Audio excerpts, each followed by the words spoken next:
Hello everyone, this is Anuja और आज का टॉपिक है भारत में समाज सुधार एवं धर्म सुधार आंदोलन, स्पेशली 18वीं शताब्दी से लेकर के 20वीं शताब्दी के बीच में हुए सामाजिक और धार्मिक सुधार आंदोलन। इन दोनों को अलग अलग नहीं पढ़ा जा सकता क्योंकि भारत में जितनी भी सामाजिक कुरीतियाँ हैं वो सब ज़्यादातर धर्म से जुड़ी हुई हैं। तो सामाजिक सुधार के लिए धार्मिक सुधार बहुत ज़रूरी है, इसीलिए इन्हें सामाजिक और धार्मिक सुधार आंदोलन कहा जाता है। क्योंकि जितने भी संगठन बने, जितने भी सामाजिक सुधारक हुए, उन सब ने समाज सुधार और धर्म सुधार दोनों पर जोर दिया।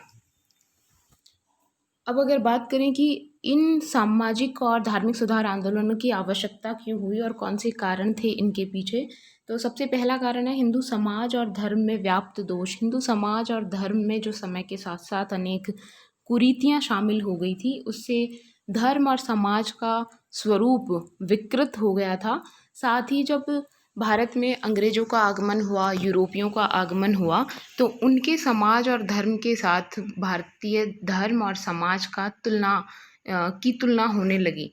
तो जब इनकी तुलना की जाने लगी तो बहुत सी जो कमियां थी हिंदू समाज में जो व्याप्त थी वो सामने आने लगी। स्पेशली जो ईसाई मिशनरीज़ थे, उन ईसाई मिशनरीज़ ने भारतीय धर्म और समाज पर कठोर प्रहार किए। इनकी जो मान्यताएं थी, परंपराएं थी, रीति रिवाज थे, उनकी इन्होंने आलोचना की, जिनमें बहुदेववाद शामिल था, कोई विशेष धार्मिक पुस्तक का अभाव होना शामिल था। साथ ही जो समाज में व्याप्त कुरीतियाँ थी, जैसे अशिक्षा हो गई, बाल विवाह हो गया, सती प्रथा हो गई, इन सब का भी ईसाई मिशनरीज़ के द्वारा इन सब की आलोचना की गई।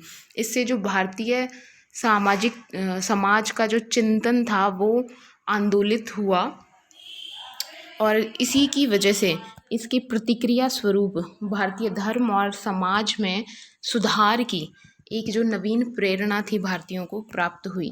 ईसाई मिशनरीज़ जो थे उन्होंने भारत में शिक्षा के प्रसार में भी अपना विशेष योगदान दिया। पाश्चात्य शिक्षा के प्रसार में इन्होंने बहुत से मिशनरीज़ स्कूल खोले, बालिकाओं के लिए या कन्याओं के लिए भी बहुत से स्कूल खोले गए मिशनरीज़ के द्वारा, जिनके अंदर उन्हें पाश्चात्य धर्म, उनका जो ईसाई धर्म था और साथ ही पाश्चात्य शिक्षा जो थी वो प्रदान की गई। तो पाश्चात्य शिक्षा में तर्कवाद, मानववाद जैसी जो विशेषताएं थी पुनर्जागरण के फलस्वरूप वहाँ के चिंतन में आई थी। तो वो सारी विशेषताएं जो थी अब भारतीयों को भी उनके अध्ययन में प्राप्त होने लगी और भारतीय इससे भी प्रेरित हुए और अपने समाज और धर्म में सुधार का उन्होंने प्रयास किया। पाश्चात्य शिक्षा तर्कवाद को यहाँ पर पाश्चात्य शिक्षा से बहुत बढ़ावा मिला। तर्कवाद का तात्पर्य है कि प्रत्येक जो परंपरा है, मान्यता है, उसको तर्क की कसौटी पर कसकर ये देखना कि क्या वाकई में वो उचित है या नहीं है, और अगर उचित नहीं है समय के अनुकूल तो उसे चेंज करना, उसे परिवर्तित करना। और मानववाद का तात्पर्य धर्म की तुलना में मानव के जो हित हैं उनको ज़्यादा महत्व प्रदान करना, यानी मानव के हितों को सर्व प्रमुखता प्रदान की जाए। समाचार पत्र पत्रिकाएं, इन सब का भी योगदान जो है सामाजिक और धार्मिक सुधार आंदोलनों को बढ़ावा देने या उनके जन्म के लिए कंट्रीब्यूट इनके द्वारा किया गया।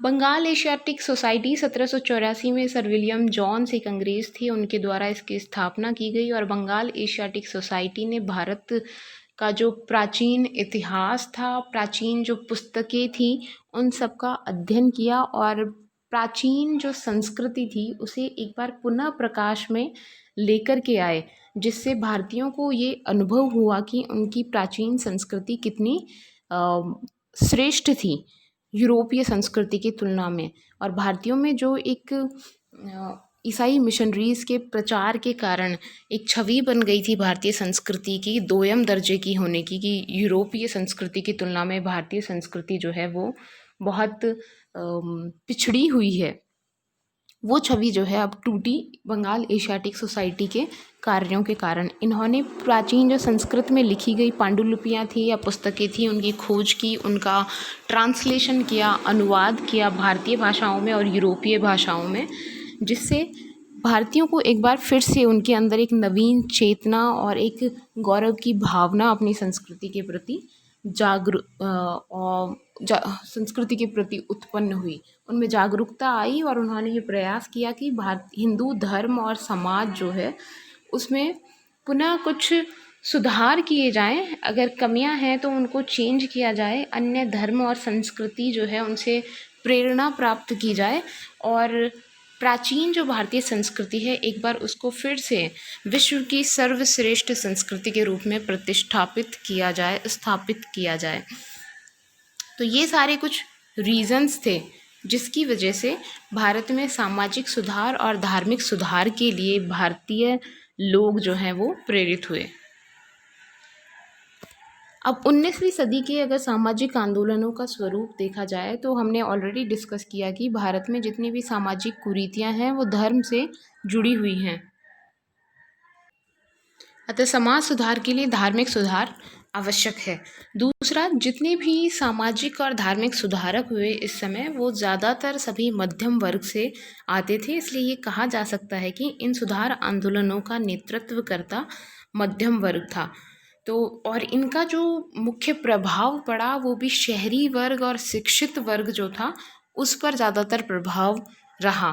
तो इसको मध्यम वर्गीय स्वरूप वाला आंदोलन कहा जा सकता है।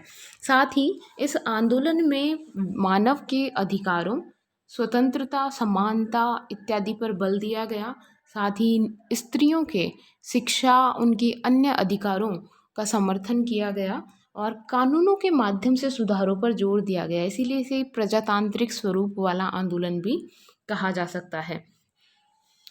एक और विशेषता थी वो ये कि चाहे जितने भी संगठनों की स्थापना हुई, चाहे जितनी भी सभाओं की स्थापना हुई, उन सभी ने शिक्षा के महत्व पर जोर दिया। इसीलिए 19वीं सदी का ये सामाजिक आंदोलन जो था वो शैक्षणिक स्वरूप वाला भी था। अब सबसे पहले ये जो सुधार आंदोलन थे इन्हें दो भागों में बांटा जा सकता है। पहले वो सुधार आंदोलन जैसे ब्रह्म समाज हो गए, प्रार्थना समाज हो गए, अलीगढ़ आंदोलन हो गए, जिन्होंने अपने अपने क्षेत्र में सुधार करने का प्रयास किया। दूसरे वो आंदोलन जैसे कि आर्य समाज, रामकृष्ण मिशन और देवबंद आंदोलन, जिनका उद्देश्य अपने अपने क्षेत्र का या अपने अपने पक्ष का पुनरुद्धार करना था, पुनर्नवीकरण या नवजागरण करना था, पुनर्जागरण करना था। तो सबसे पहले और सबसे प्रमुख हिंदू धर्म का जो पहला सुधार आंदोलन था ब्रह्म समाज, उसके बारे में हम अध्ययन करेंगे। ब्रह्म समाज के संस्थापक राजा राम मोहन राय थे और राजा राम मोहन राय का जन्म बंगाल में हुआ था। बंगाल के हुगली जिले में राधानगर जगह है, वहाँ पर इनका जन्म हुआ था और ये एक ब्राह्मण परिवार में पैदा हुए थे। इनके परिवार में मूर्ति पूजा और बाकी जितनी भी परंपराएं हैं हिंदू धर्म की उन सबको बहुत प्रमुखता से माना जाता था। राजा राम मोहन राय जो हैं उन्होंने इन सभी भारतीय धर्म, हिंदू धर्म में जो कुरीतियां थीं उनका विरोध किया और इसीलिए इन्हें भारतीय पुनर्जागरण का अग्रदूत भी कहा जाता है। 17 वर्ष की आयु में ही इन्होंने मूर्ति पूजा का विरोध करते हुए एक पुस्तिका लिखी जिसे तोहफत उल मुवाहिदीन कहते हैं। साथ ही आने वाले समय में इन्होंने ईसाई धर्म के जो मिशनरीज थे उनके द्वारा जो भारतीय हिंदू धर्म पर आक्षेप किए जाते थे, विरोध किया जाता था हिंदू धर्म की परंपराओं का, तो उनका जवाब देते हुए प्रिसेप्ट्स ऑफ जीसस नामक पुस्तिका का प्रकाशन भी किया। राजा राम मोहन राय जो थे उन्हें अरबी, फारसी, संस्कृत और बहुत सी अंग्रेजी, यूरोपीय भाषाएं, अंग्रेजी, फ्रांसीसी, लैटिन, हिब्रू इत्यादि भाषाओं की जानकारी थी। उन्होंने विभिन्न धर्मों का अध्ययन किया और राजा राम मोहन राय ने कभी भी अपने जीवन में हिंदू धर्म का त्याग नहीं किया। हालांकि वो इस मत के पक्ष में थे कि सभी धर्मों में कुछ ना कुछ सत्य जो है विद्यमान होता है और क्योंकि सभी धर्मों में ईश्वर की सत्यता विद्यमान है तो विभिन्न धर्मों के जो अच्छे गुण थे वो उन्होंने स्वीकार किए और उन्हें हिंदू धर्म में शामिल करने का प्रयास भी किया। इसी के लिए राजा राम मोहन राय ने हिंदू धर्म में और समाज में सुधार के लिए उन्होंने ब्रह्म समाज की स्थापना की 20 अगस्त 1828 को और इसके जो प्रमुख नेता थे आने वाले समय में वो देवेंद्रनाथ टैगोर हुए, केशव चंद्र सेन हुए, सुरेंद्रनाथ बंगाली हुए या सुरेंद्रनाथ सेन हुए।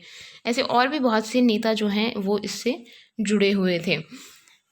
1828 में जो ब्रह्म समाज की स्थापना हुई, इसमें आगे चल कर के जब 1833 में राजा राम मोहन राय की मृत्यु हो गई, उसके पश्चात देवेंद्रनाथ टैगोर इस ब्रह्म समाज के प्रमुख नेता के रूप में उभरे और देवेंद्रनाथ टैगोर ने ही केशव चंद्र सेन को ब्रह्म समाज में शामिल किया।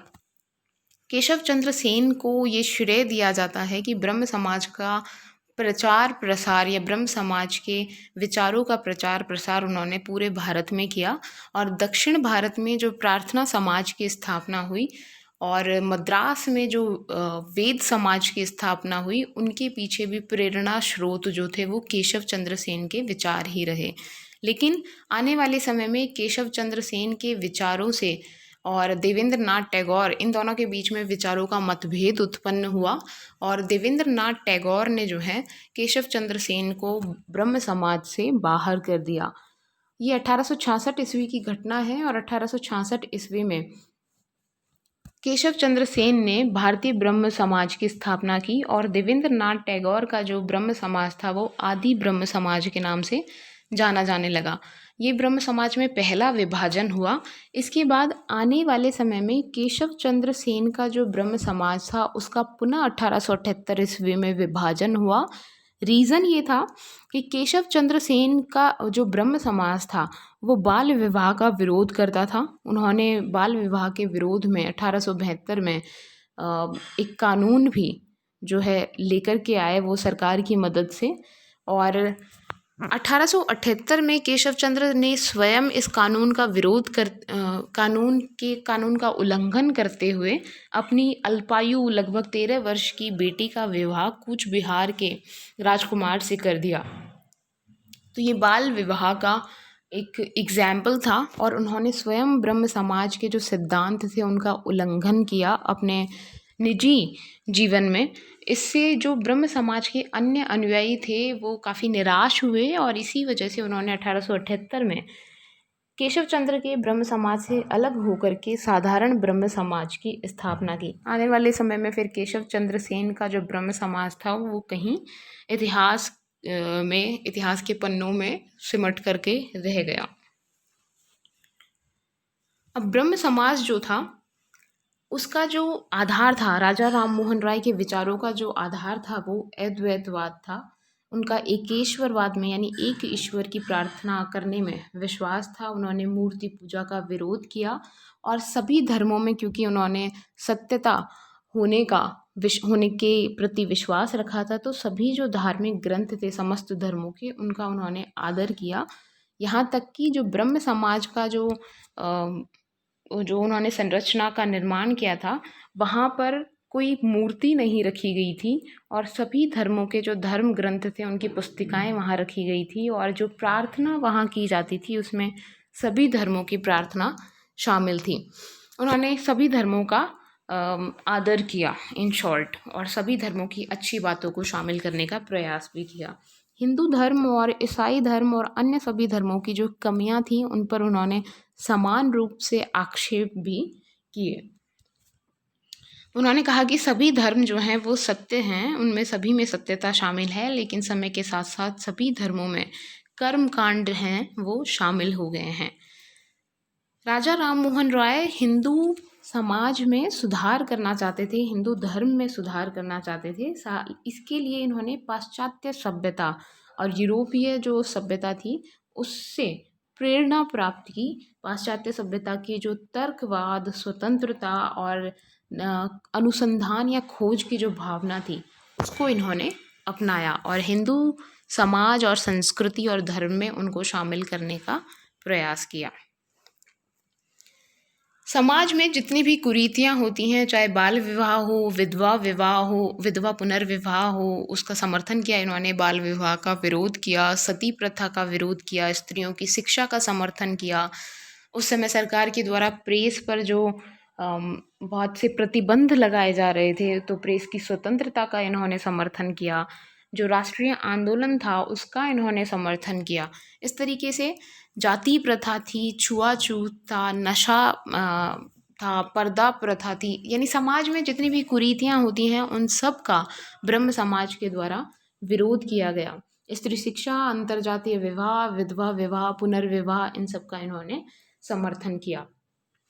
राजा राम मोहन राय ने स्त्रियों के सामाजिक, कानूनी और संपत्ति के अधिकार पर जोर दिया और इसके समर्थन में इन्होंने कई पुस्तिकाओं का प्रकाशन भी किया।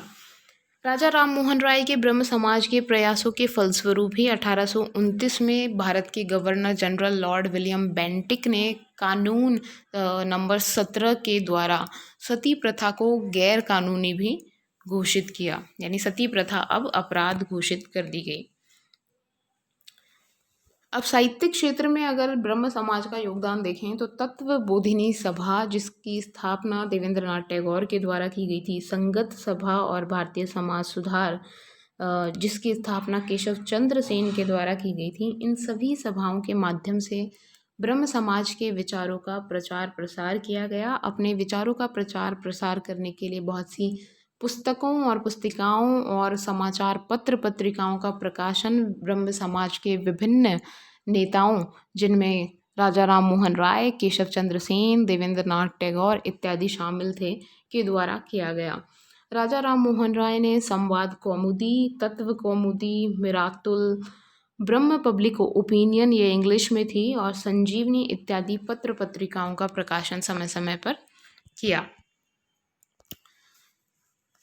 राजा राम मोहन राय क्योंकि पाश्चात्य सभ्यता और शिक्षा से प्रभावित थे, इसीलिए इन्होंने जब वॉरेन हेस्टिंग्स के द्वारा कलकत्ता में मदरसा की स्थापना की गई तो उसका विरोध करते हुए इन्होंने ये भी कहा कि भारत में जो शिक्षा है वो अंग्रेजी माध्यम में दी जानी चाहिए, ताकि अंतर्राष्ट्रीय जो स्तर है वहाँ पर भारत